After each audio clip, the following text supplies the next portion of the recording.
Friends are nothing till they sing together, till they sing the whole day, till they sing the night away. They must sing together, they must sing.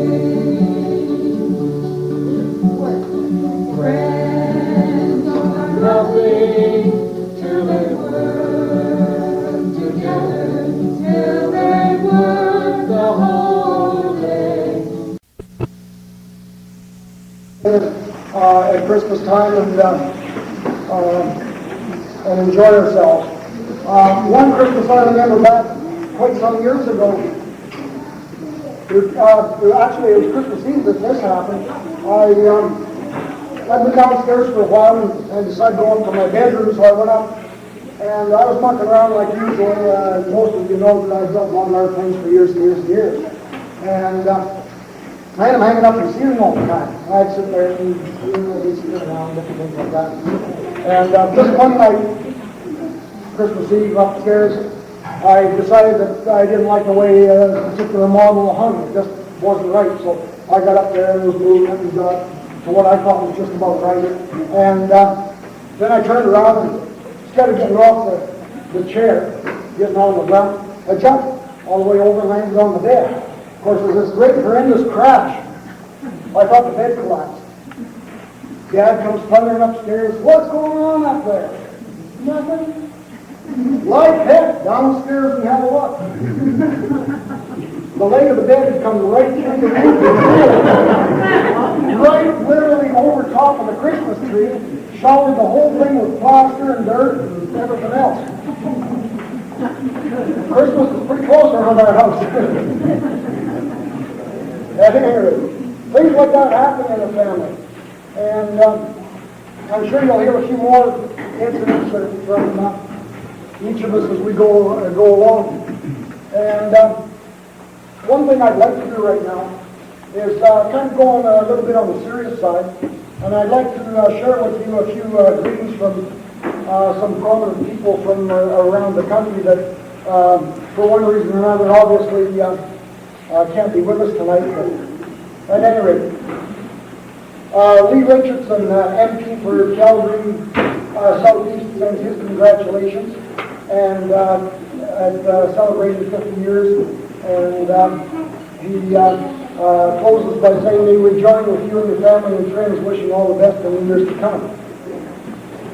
Similarly, NLA very passionate does likewise. NLA for the Calgary Milliken constituency, I guess that's Milliken or Millican, Gordon Schrader sends his regards and best wishes.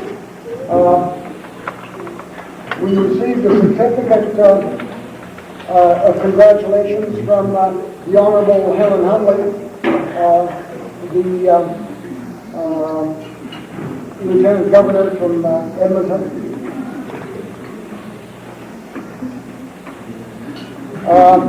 Another certificate from Don Getty wishing Bill and Gladys best wishes in the 50th anniversary. A letter from Rico Hall. Whoops, I'm going to lose these things. Mr. and Mrs. William Brown, my husband and I are delighted to hear that you're celebrating your golden wedding anniversary this year. On this happy occasion, it gives us great pleasure to send you our best wishes and warmest regards, Jean Sauvé, the Governor General. And in addition to that, a certificate and congratulations from the Prime Minister, Brian Mulroney.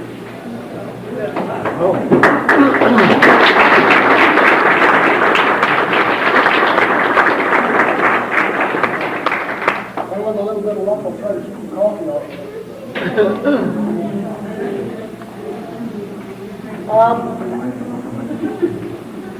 I think now we kind of branch over into a little bit different part of our ceremony tonight, our celebration tonight.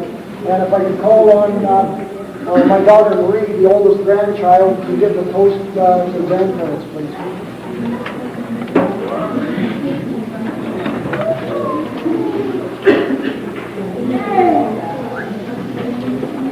Well, there's two reasons I didn't want to come tonight. One, because I had to do this, and two, being in Calgary and not being a Flames fan myself.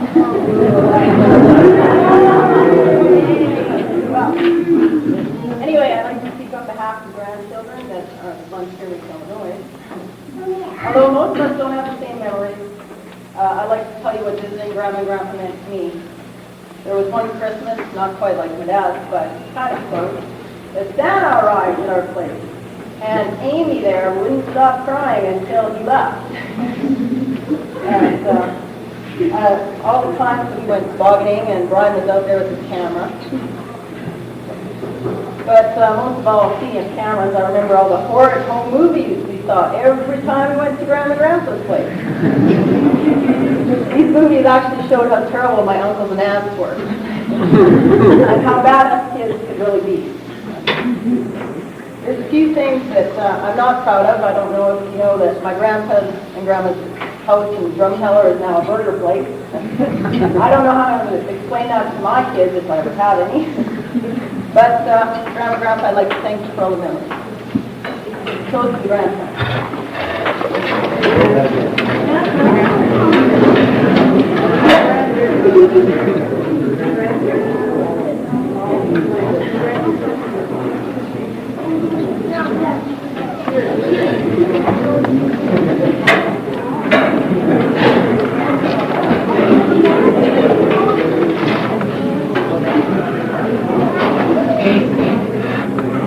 Thanks, Marie.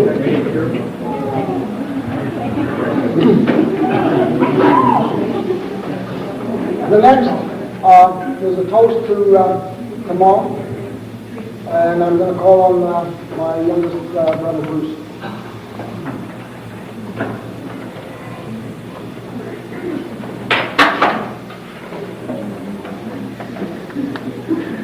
Now he says it's a toast. I thought he said that was to roast. That changes things a bit. I guess for starters, I'd like to apologize for all the trouble I caused while I was a child. I'm trying to think up the words for this toast instead of thinking back to some of the memories from the past. A few of them were little items like scuffing up a brand new pair of shoes because they looked too new. There was a brilliant idea I had of how to unstick a glass that was stuck in a coffee jug. I felt if you boiled it on the oven, the expanding gas would force the cup out at the top. It worked. There's 1,000 splinters embedded in the roof of the kitchen. There's other times that I'm sure caused her grief. I remember taking a shot at a light bulb while sitting in the bathtub. My trusty water gun was deadly accurate. And again, I was faced with the problem of thousands of particles of glass. And there's no way I was going to make it. I had to be rescued. There was other trouble I got into. Some of these I got away with, but I feel that eventually the results filtered back to my mother. And one way or another, she had to deal with it, either directly with me or in explaining things to the neighbors. Because I don't know if you remember Mrs. Carruthers complaining about the dill seed in her garden, but I threw the seeds in her garden. It wasn't good dill crop. I also remember when I caught my very first fish. It wasn't of the edible variety, and I brought it home quite proudly, and I showed it to my mother. But once that was over, what do you do with it? Well, there's the idea, well, we'll feed it to the cats outside. Well, I had a problem finding a cat outside, and in my wanderings, I did manage to get over to the Daniels house across the street. And yes, there was a cat in their basement. So I stuck up to the window and I threw the fish in. But I didn't count on the fact that their cat did not eat fish.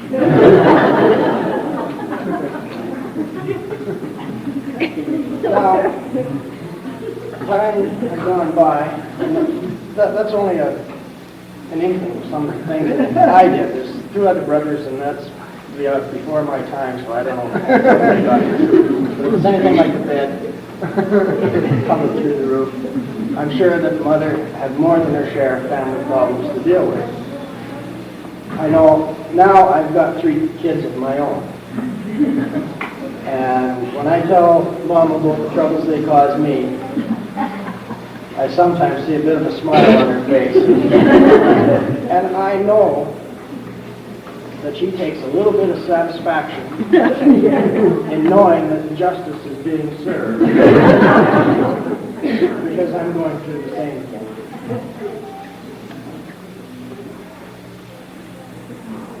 Now every time I think of Mom, I run across a great array of memories that come to mind. And it's the memories of growing up within the family that seem to stick with you, and you can't avoid it. I think of Mother, I think of a set of pictures, if you will, or memories that arise with my life within the family.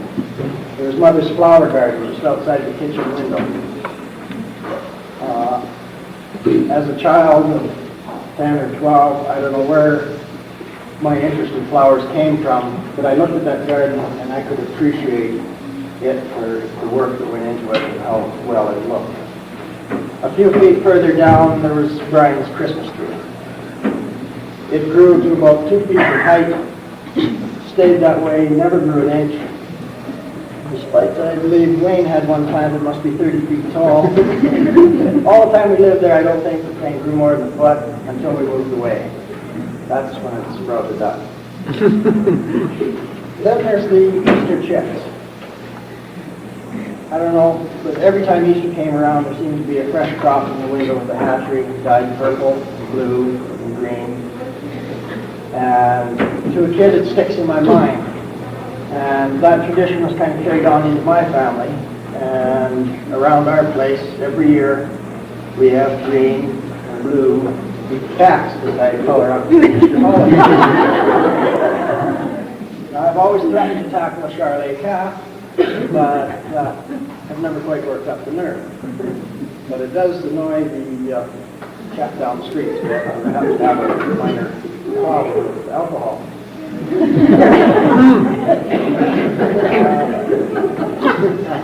Other memories that come to mind is that of the Thanksgiving dinners we used to have. As a kid, it seemed like there must have been 50 people gathered around the kitchen table, and an array of food that was unequal as far as a child was concerned. And it seemed to me like that house was packed from corner to corner. I think the Roys were there, and that helped fill the house up. But those large family meals have become so seldom that it's a cherished memory within my mind. There's the Xmas cake that Mother makes, a special white cake that I've got a fancy for.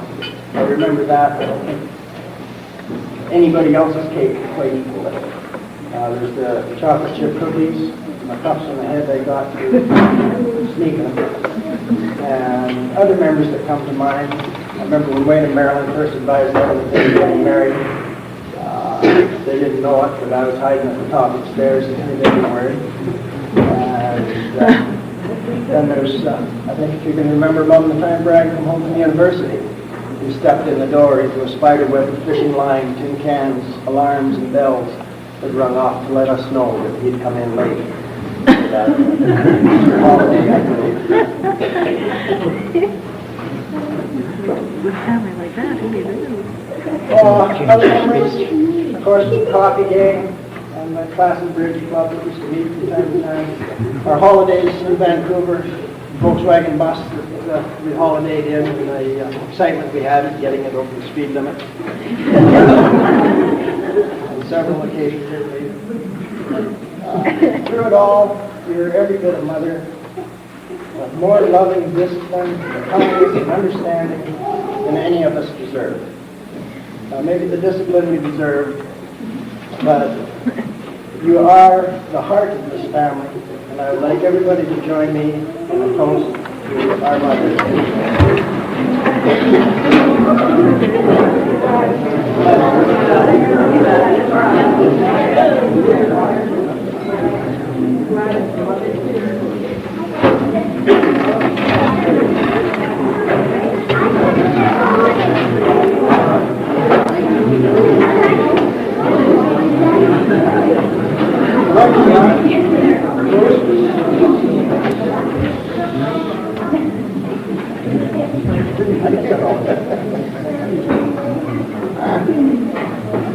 My memory's good, it's just all short. But anyway, okay, what I'd like to do now is call on Brian to give the toast to Dad.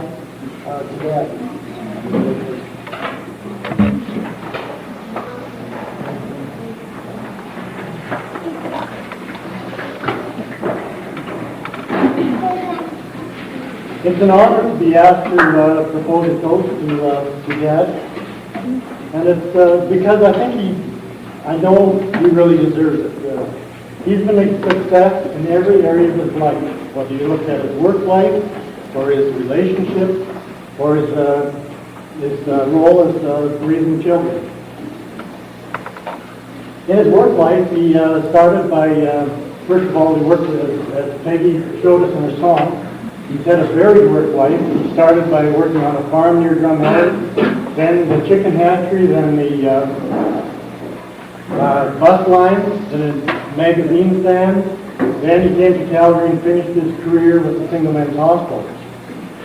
It's been a varied life, work life, and he's been able to provide a comfortable life, comfortable living for the entire family. And in my estimation, that means that he's been a definite success. Now, I decided that, especially tonight, it's a good time to look back and take a highlight from his career. And the highlight that struck me was the amazing expansion of the hatchery. The hatchery began in the first year by hatching 15,000 chickens. By the 10th year, he was hatching 135,000 chickens. Now that's an expansion of sevenfold. It became 7 times bigger in that time. Now if the chicken prices would not have gone down, Dad would have continued in the hatchery business, I'm sure. And he would have continued expanding. So that by the time he retired, he would have been producing 21 million chickens per year. And not only that, Brown's electric hatchery chickens were known as quality chickens. Now, everybody liked our chickens. If they really liked our chickens the way they said they did, they never would have killed any of our poor little chickens. And in that case, all the chickens that Dad could have produced would be alive today. The entire province of Alberta would be covered with chickens from Brown's electric hatchery. There'd be 320 million chickens altogether. And the whole city of Calgary would be covered with chickens. You wouldn't be afraid of walking out of here tonight because there'd be chickens all over the place. So I guess we're lucky that the egg prices did go down when that. So Dad has also been successful, of course, with his relationship. Not just the 50 years, but it's every day throughout that 50 years that Mom and Dad get along extremely well. And it's really remarkable how well they get along. Dad has brought to the relationship qualities of kindness and consideration and cooperation, and I could go on, but he's got all sorts of positive qualities that add to the relationship. And I think it's worthwhile. I had all sorts of problems making up this speech because whenever I was thinking of Dad, thinking of his career or whatever, I knew that it was a team. So Dad role, I guess, has been part of the team. His mom has been in there as well, and she deserves a lot of credit as well. Dad has also been successful raising children, and that he spent lots of time with us. He was always a family man, always at home. And if he wasn't at home, then especially for us, he was right next door working in the chicken hatchery, so he was always available. And he taught us, I think, mainly in one of the best ways that a father can teach, and that's through example. And he set the example in his work life. He was hardworking and dedicated, and also in his relationship. He's got a truly exceptional relationship. I think all my brothers and sisters would agree with me that Dad has been really the best father that we could ever have hoped for. I'd like everybody to join with me in hearing the toast to my dad. So whether you know him as grandfather or father or dad or Bill, raise your glass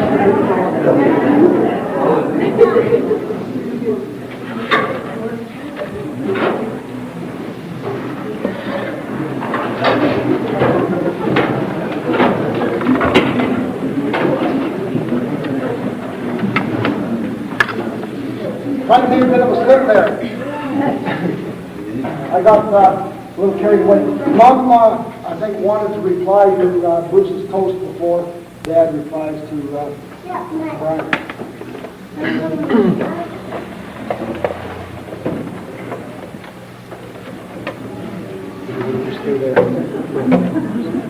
hope you can all hear me.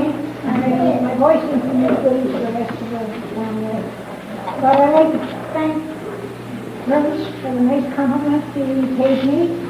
It's quite an honor for a mother to receive these compliments. And as far as the three boys go, I've enjoyed them very much. When they're small, we all have their little different problems.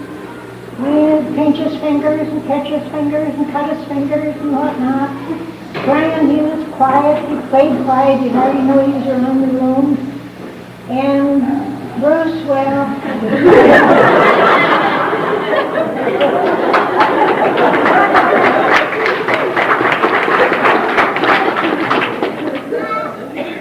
I didn't really have it, I almost lost him.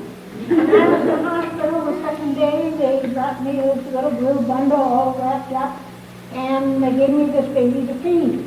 And I opened the covers up, and oh my gosh, she was such a great big head. That's my baby. And I looked at him, and fair hair. No, I said, that's not my baby. So I called on the nurse, and I called the nurse, and she came in, and I said, this is not my baby. She looked at the bracelet, and she said, why, yes, that's Brown. I said, that's not my baby. I know it isn't. So anyway, she took the baby back, and returned with another little blue bundle. I opened them up, sure enough, it's Bruce. I knew him. I only had seen him once, but he had that little round face, the brown hair, it wasn't a big head, and the hair. So we had 3 boys, and we still wanted our little girl. So we didn't know what to do, and we kind of talked it over, and we decided to adopt a little girl. So we filled out all these papers, sent them in, and we had the government man come, and the government man, they had to have all these other extra papers that the government needed. And we have a couple here from Lethbridge tonight. Mr. and Mrs. Leesville, who helped us out to sign these papers so we could get our little girl. Total friends, we're glad to have you.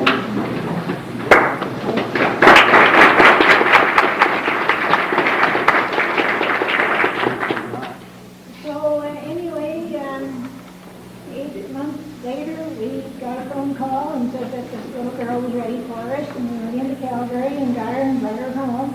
And here she is. She's not a little girl anymore. She's a lady with a family of her own. And we enjoyed her very much. She's been a very lovely daughter.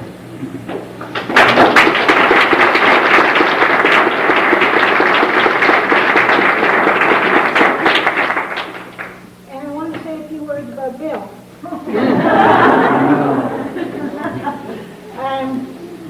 We worked side by side for 16 years in the chicken hatchery and another 4 or 5 years in the newsstand. And we worked together side by side. And we holidayed together and enjoyed it very much. And among these holidays, I took sick, and I was down in the States in the hospital, and I was in intensive care for 5 days.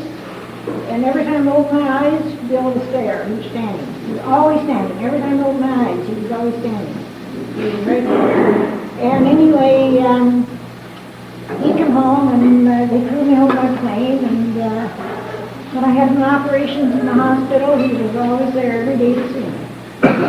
So, with my love and affection, I'd like to present him with this little gift.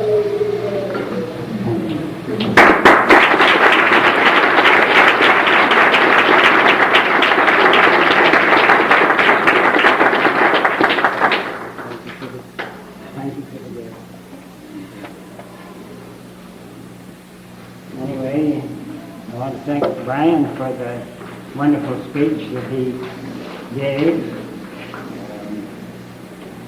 I guess we made a better job of raising the children than what I thought we did. They were sure good kids. We were a happy family. There was a lot of love and affection, consideration for each other in our home.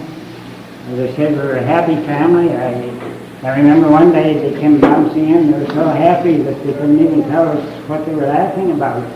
And after a while they said, well, we sure had fun riding those sheep over in the crowd. It didn't worry me too much. When I was their age, I would sure like to have a ride on a sheep. Especially one that would stop and let you get back on again. Most of the time the sheep really liked it. But anyway, we were really busy too, and I was going to say that I was busy in the chicken hatchery from January till June. We ran in the spring. The hatcheries ran in the spring at that time. And so I was 7 days a week there.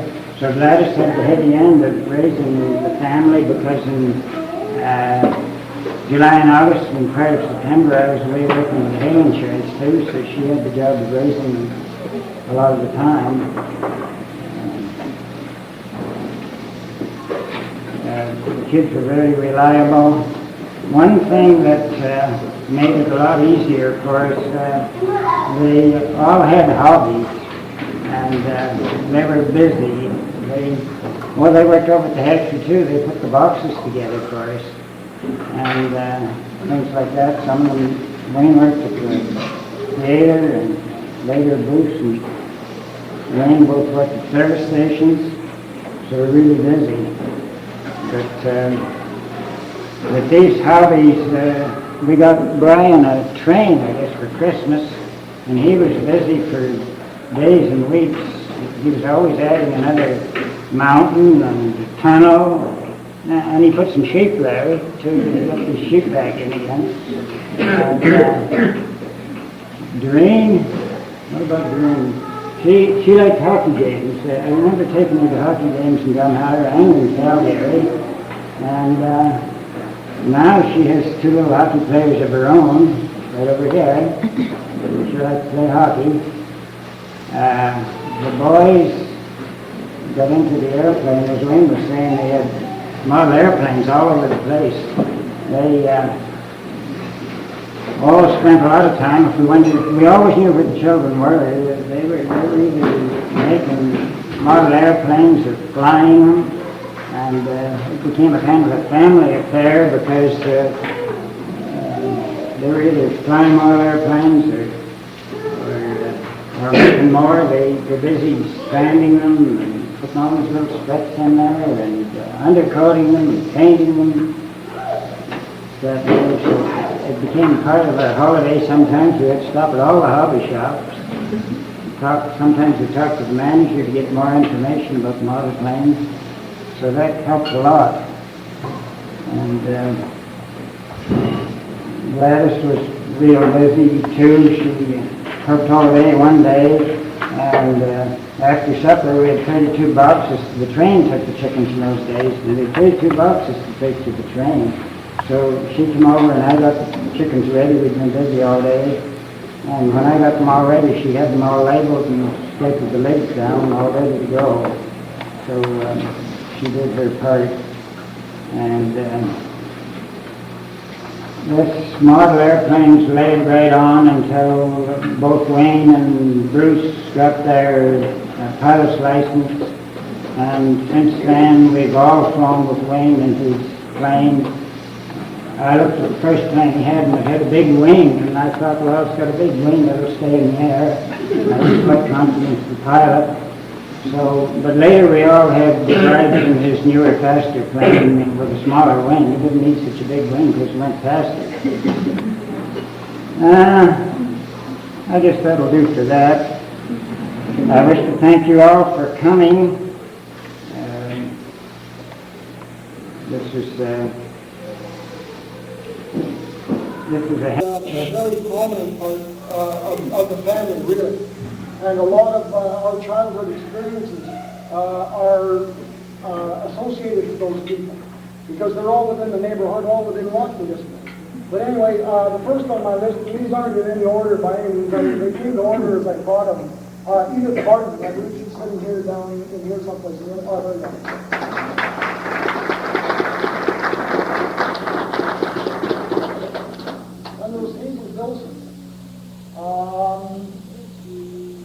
Laura Baines, and Elsie Allen, Peggy Carruthers, a Speedy Hawkins who passed away some years ago, and then there was a Norma Scove, Norma, right down here. She was one of them.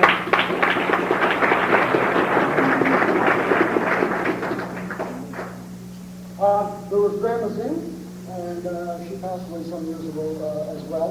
And then my old faithful God Healing. He also is deceased. And he went with the drink. You could tell it was 10 o'clock. He was cold for coffee. But at any rate, maybe by now Bev has organized track the guitar down. She's going to be joined by her granddaughter Ashley. This is kind of unique for a duo.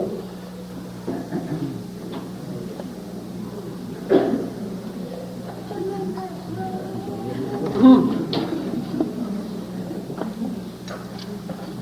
think we're going to be joined by Peggy Zinn also.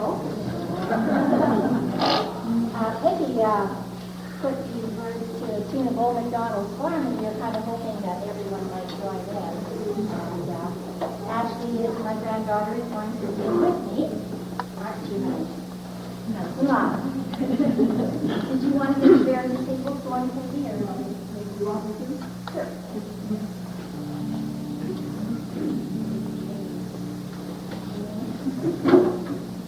To the tune of Old MacDonald had a farm, and Bill and Glady had a farm. This song tells some of the things that Gladys and Bill did in their 50 years of marriage, but not all of them by any means.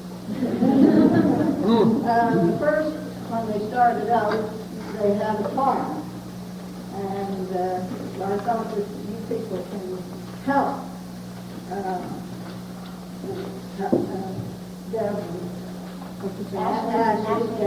Ashley. So this is going to be table 1, table 2, and table 3, table 4, and these people up here can come along. Oh, yeah.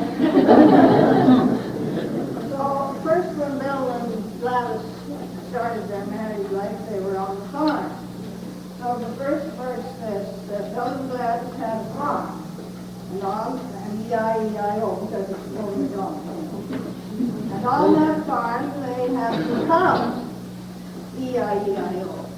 And you're going to be with the moo-moo here, and moo-moo there, and here a moo, there a moo, and everywhere a moo-moo. And that's their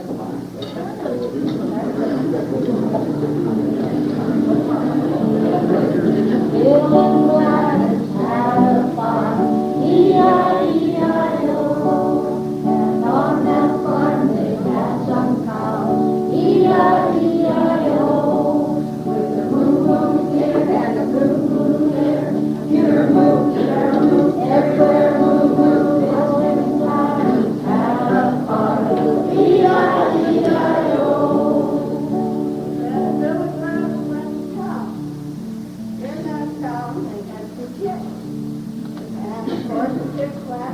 Peep here, and here a peep, there a peep, and everywhere a peep peep.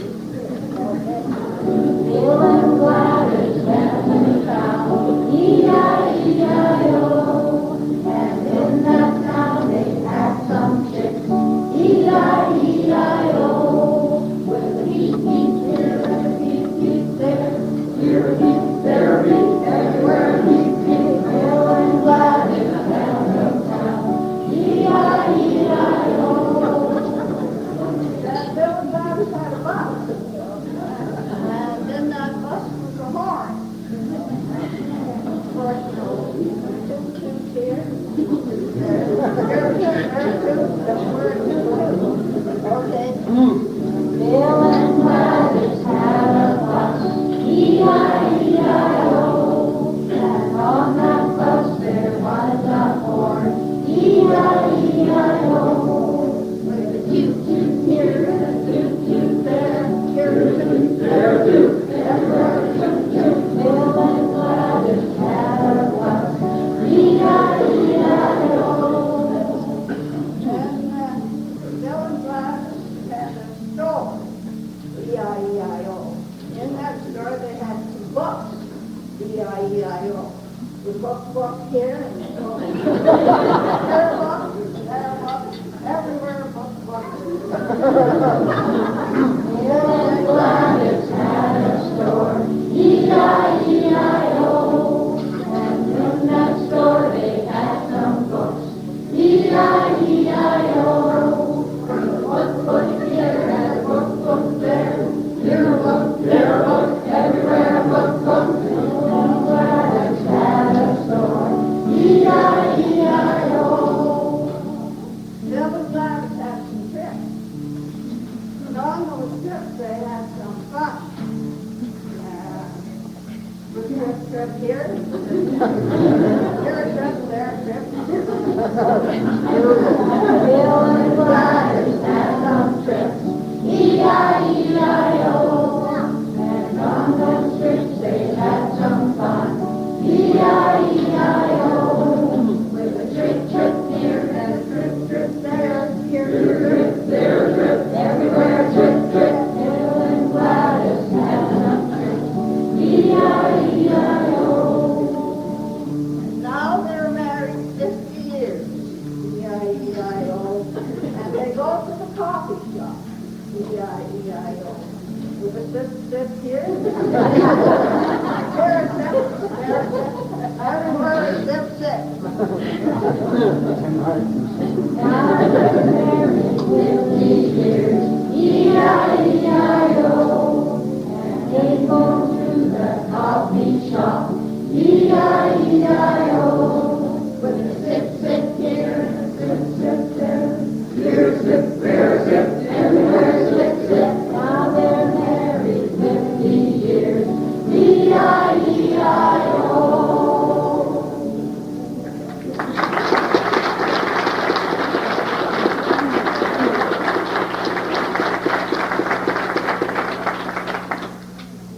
This song I like to sing is written by a Canadian folk singer, and I thought it was really appropriate for guys and girls. The words are so lovely, so I'm okay.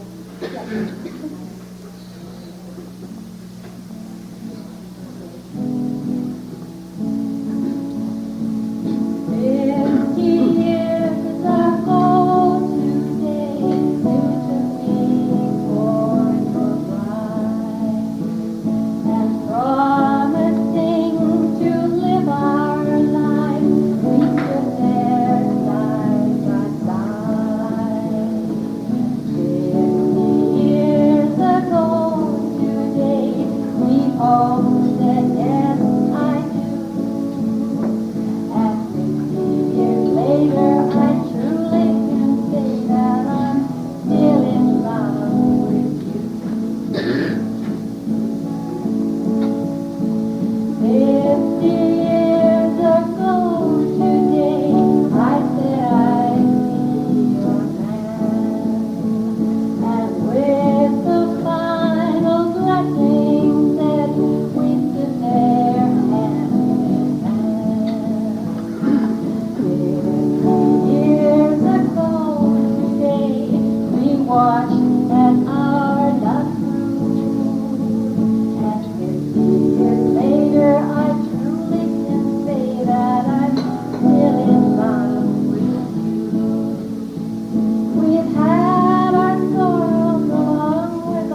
Ladies, you can continue while I talk. Did you want to bring this to me?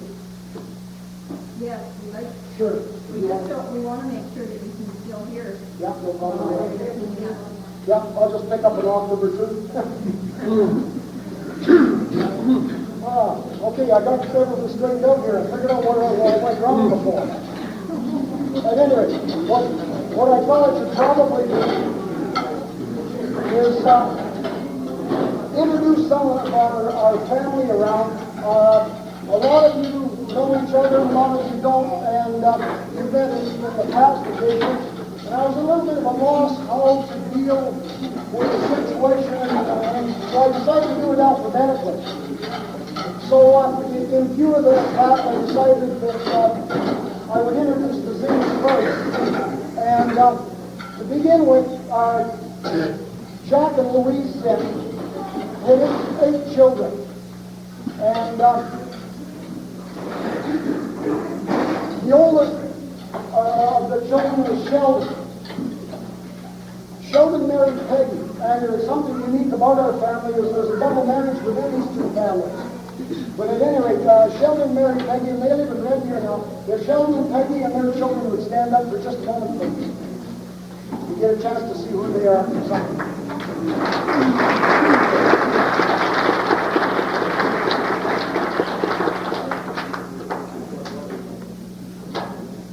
The second oldest in the Zinn family is Helen.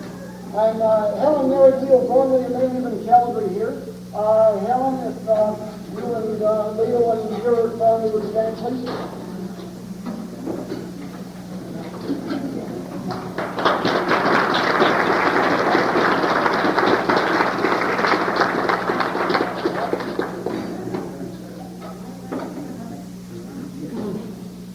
The third in the family is Ross. And he is with us tonight here. He lives in town as well, and we see him on a very regular basis. Ross, you're, I think, over in the center somewhere there.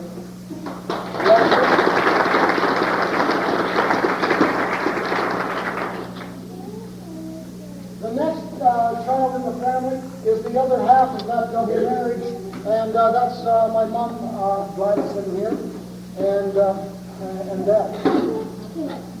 The next is her younger brother Bill. He's passed away a few years ago, and he's buried in Hannah. The next in line after Bill was Clinton, and Clinton also passed away a few years ago. And I'm happy to say that his daughter Gail was able to make it, and she's seated over here in the center. If you would like to.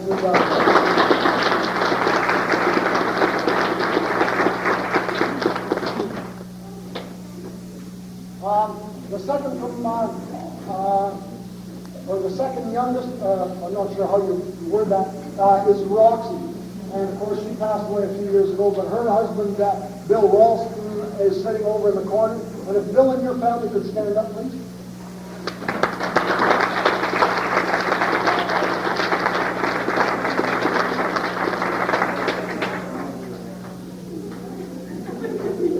And the youngest in the family was Lila. And Lila married Don Roy, and he lived in Youngstown. Don, if you and your family would stand, please.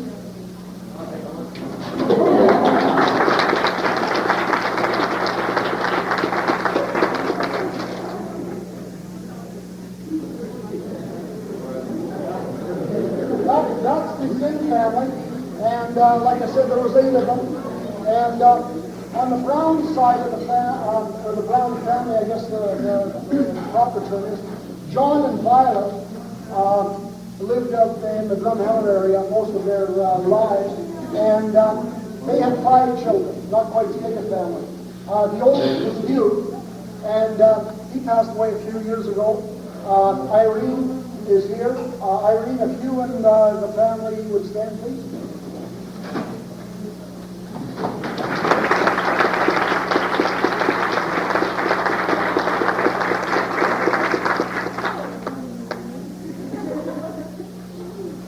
And again, we bounce up against that double marriage with Margaret and Sheldon, Margaret being the second oldest.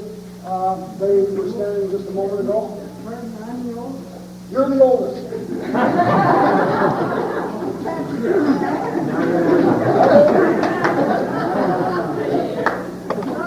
Okay? My apologies.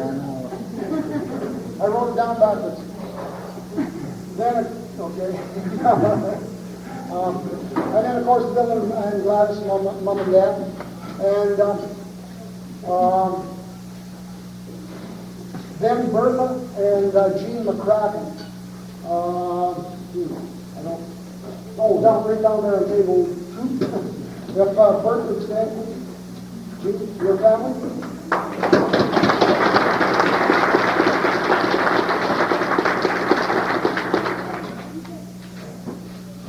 And Uncle Clark and Elaine still live in Drumheller.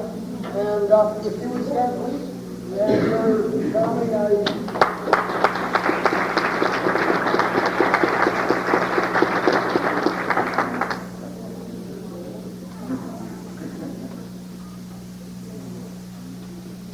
got this figured out. I see where I went wrong before and called down. Reverend Gerhart, are you ready? Now, Reverend Gerhart has offered to come up with a trio, I believe, if I'm correct. And he and Jan, I guess that's back with Jan, and he, and another lady is going to join them. Proclamation. I don't know what you find. Everyone still.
Were to change my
we're going to sing one called Friends, and then we're going to ask you to join us. But we'll sing the first verse once. And all the other verses are the same except you change one word. And we'll let you know what that word is. But it's really nice when you can marry your best friend. So although we're all friends, Bill and Gladys have been very good friends for 50 years.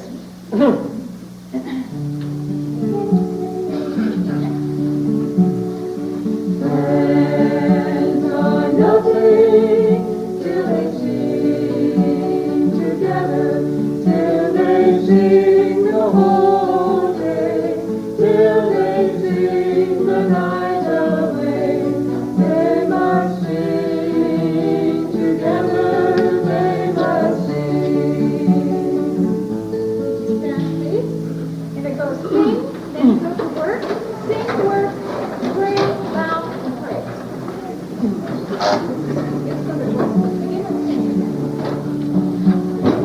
Friends are nothing till they sing together, till they sing the whole day, till they sing the night away. They must sing together, they must sing. Friends are nothing till they work together, till they work the whole day, till they work the night away. They must work together, they must work. Friends are nothing till they pray together, till they pray the whole day, till they pray the night away. They must pray together, they must pray. Now, Friends are nothing till they laugh together, till they laugh the whole day, till they laugh the night away. They must laugh together, they must laugh. Friends are nothing till they praise together, till they praise the whole day, till they praise the night away.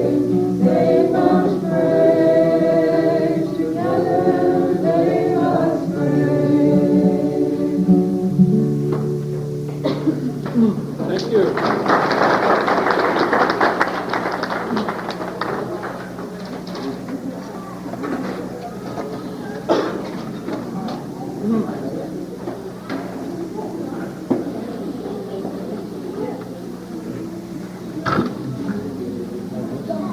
just like to sing one or two now sort of to the God who made marriage.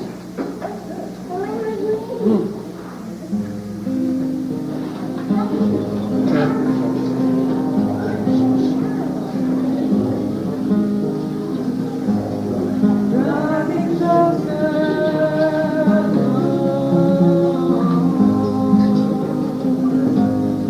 drawing closer, dear Lord, so that I might touch you, so that I might touch you. Lord, I want to touch you. Touch my eyes, Lord. Touch my eyes, dear Lord, so that I might see you, so that I might see you. Lord, I want to see you. Your glory, your love.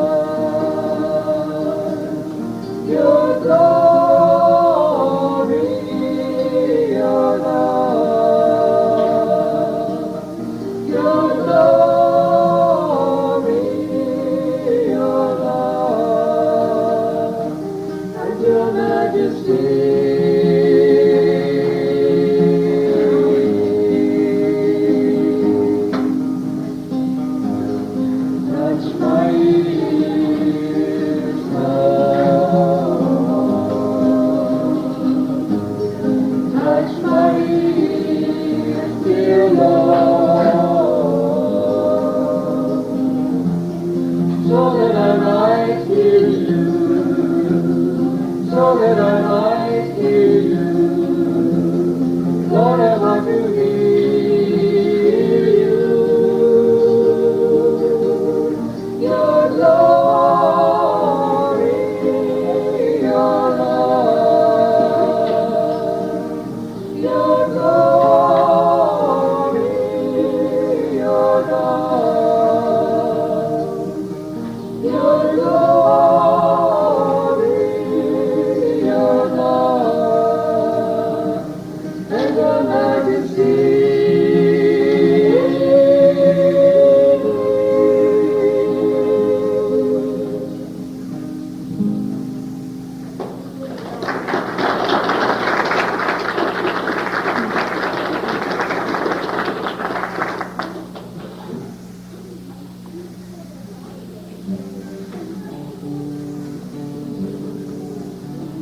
This song deals with the fact that you can make it for 50 years if you do it one day at a time.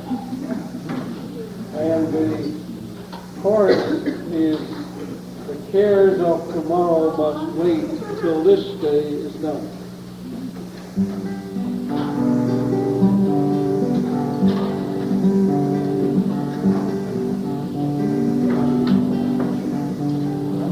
Come, let us go to a place where God's glory is seen, and stand where tall trees meet the sky with their feet in the sea.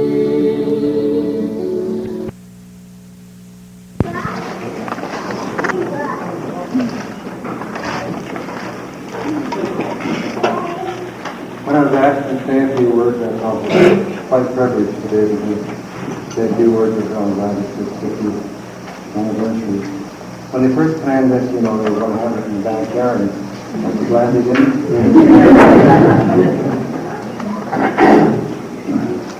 50 years. That's a long time. It goes so fast.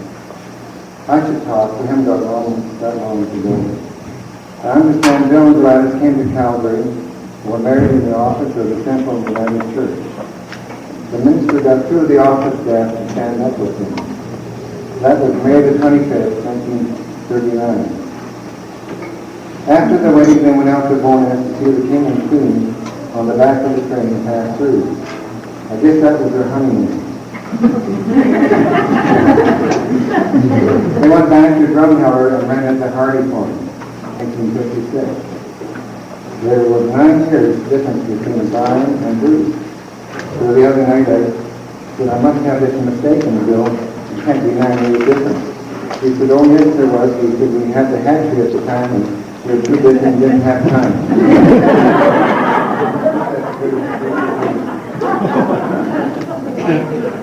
Gladys went to Drumheller to work in 1936 and Margaret was going with Sheldon at the time.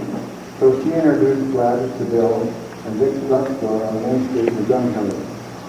Gladys came to Calgary to work in 1938, and Bill was driving the bus with Bill Round in Drumheller. I understand Gladys had someone else who was interested in at the time. She couldn't make up her mind. Finally, Bill went out, and I'm sure she got the best man. Art joined the Army, so Bill and Gladys took over the homestead. In the fall of 1942, Woody and I went out to the farm with Sue and Irene. Bill was combining at the time, and I was going to drive the truck to haul the grain. I had breakfast and lunch with Gladys, and then I got so sick. I blamed her homemade jam for making me so sick.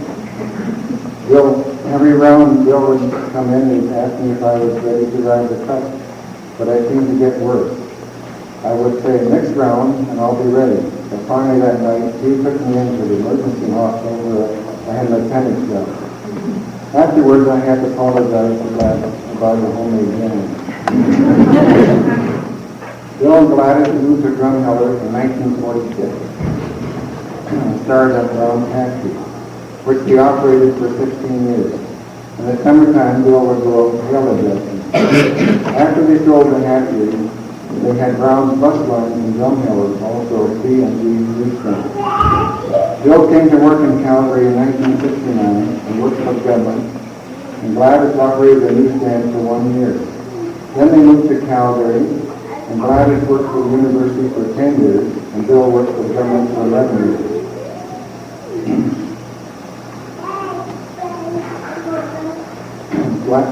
To Bill and Gladys. I have here in my pocket a gift certificate which gives you 1 night in the Kananaskis Hotel and breakfast. And I'm sure you'll enjoy it. We've seen the rooms and they're very, very nice.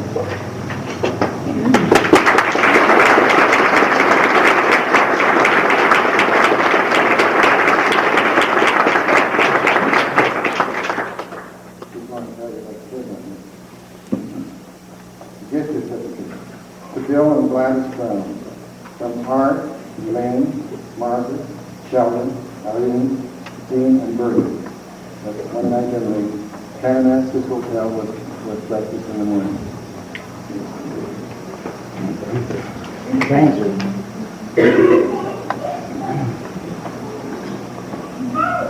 To Bill and Gladys, you are a couple to be proud of, and on this your golden day, it means a lot to greet you, especially to say. However glad the memories the two of you will call, may the years that still await you be the happiest of all.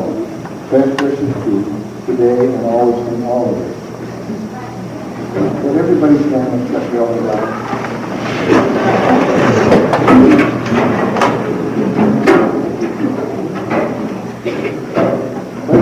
Drink a toast to Bill and Gladys, this wonderful couple, and may they have many, many more years together.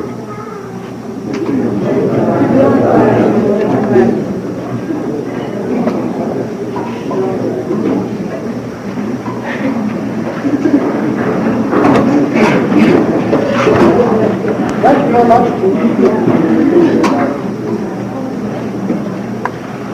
Uncle Art, Arthur Brown has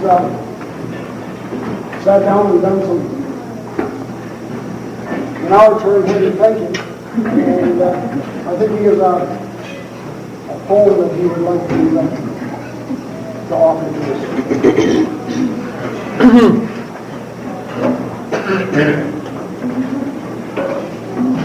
I think we can say it's along with the flames that truly this day our cup runneth over.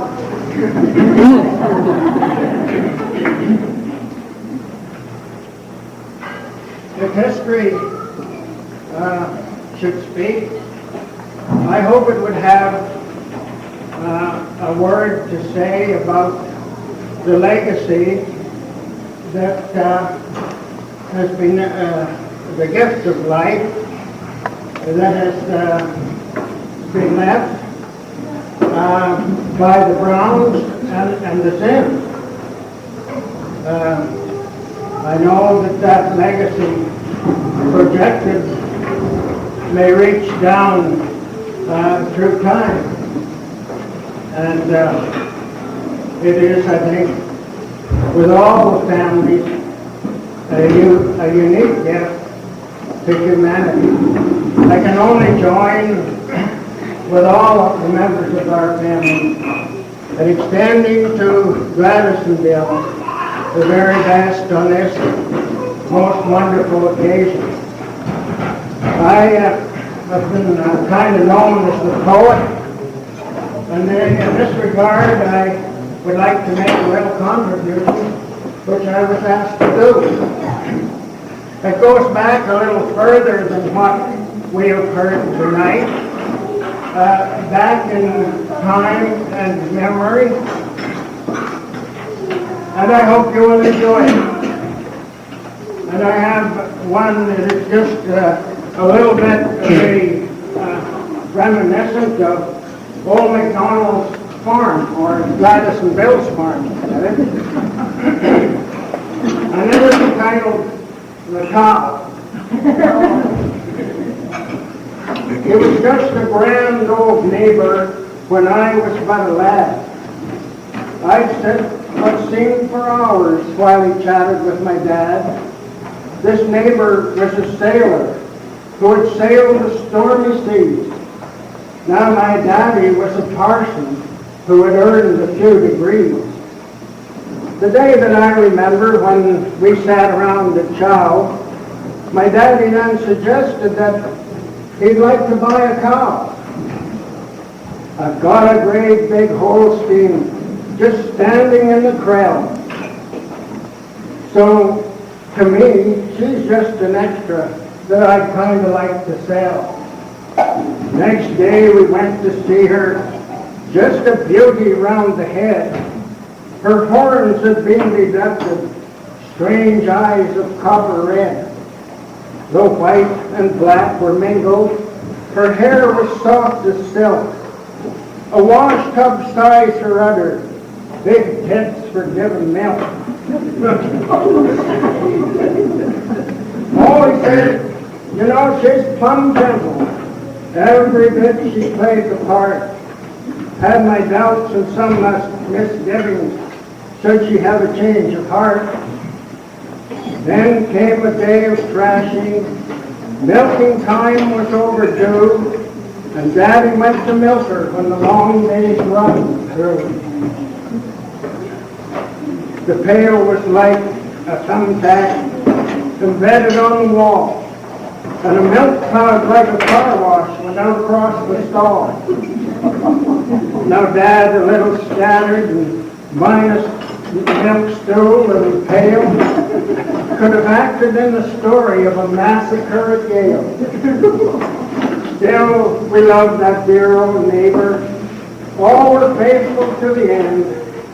His son got into Parliament a few years round the bend. For the cow, we kept on hoping for the day I was 10. Then I'm sure she kept on milking till the day that she was canned.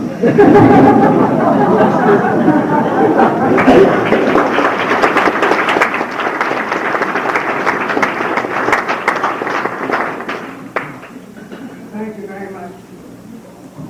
This is a little special one, written mostly for this occasion. My mind's been running over with the thoughts of other days when the tipples used to thunder and the slag piles used to blaze, and the air a bit polluted from the chimneys and the mines, and the railroad engines puffing, shunting cars along the line. And I've often thought of miners way beneath the cold and storm, while we up on the prairie burning coal to keep us warm.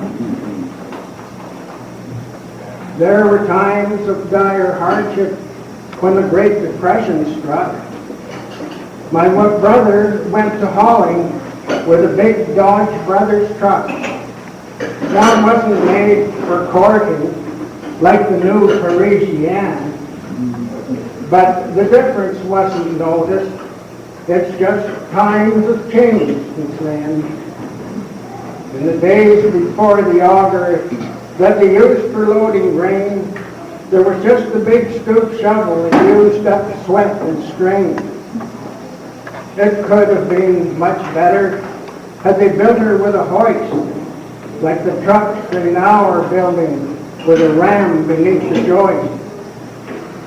In the miles she left behind her, in the haul of countless loads, through the mud ruts of the summer, through the snow-blocked drifted roads, there were mine crops hauled from sundry with ties for laying track, and now apples brought from Creston and wheat done up in sack, a load of rocks for wrapping, or a heaping load of coal to keep the fires burning on a homestead prairie node.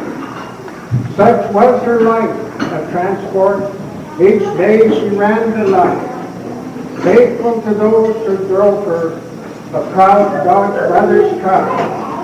We drove her far and faster than other trucks had gone, from the breakfast time of the morning till the next day's early dawn. when all the roads were gravel, and memory displays a mind that's running over with the thoughts of other days.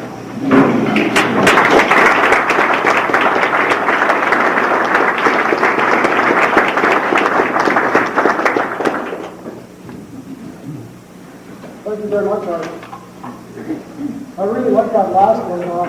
That definitely brings memories to me back when I was young, before the mine started to shut down.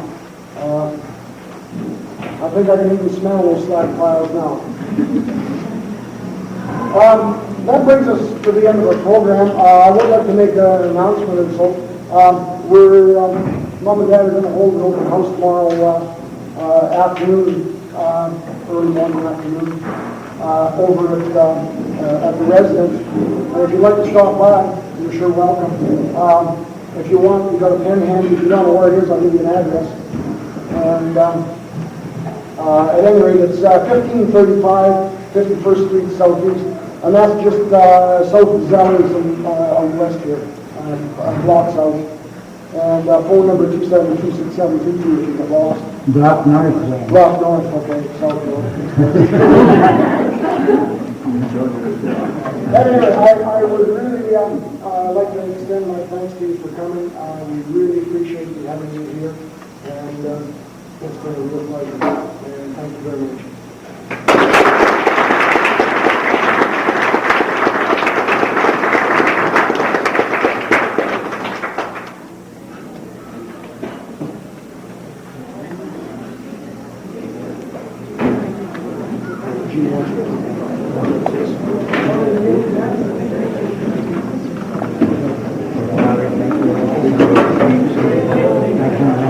There's no real rush of running away. You have the hall for the evening, so it's no problem if you want to hang around a little bit.